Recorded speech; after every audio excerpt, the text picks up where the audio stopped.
First time ko po talaga narinig ang CFO. So, sa mga katulad ko at sa mga nakikinig at nanonood po sa atin, para po sa kanilang kaalaman, ano po ba ang CFO? Ano po ang inyong mandato?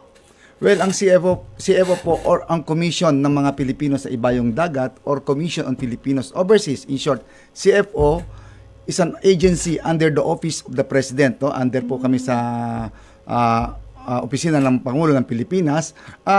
Primarily, it was established way back in 1980 through Batas Pambansa bilang 79 or tinatawag nating Republic Act number 79, ano, which is tasked to promote and uphold the interest, yung mga interest, kapakanan, ano, yung mga welfare or tinatawag nating mga welfare ng ating mga mahal na kababayan na umaalis na to live permanently overseas, ano? Opo. At kung nakaalis na sila, we maintain the ugnayan or strengthening their ties with the motherland.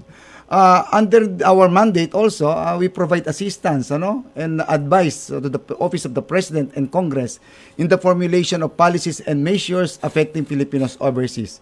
Kami rin po ang conduit, ano, o liaison ng mga Filipinos overseas kung ano man ay paparating nila dito, kung kailangan nila ng tulong o tulong na maibigay nila, ay kami po ang nagsisilbing conduit nila through the assistance or through the cooperation of other existing government agencies. Ano po ang kaibahan, pinagkaiba? Baka malito po kasi yung mga kababayan natin na, hindi pala DMW lang or OWA or DFA. Yeah, unang-una, it's high time, ano, para malaman ng ating mga nanonood at nakikinig dito sa Sagot Kita na programa.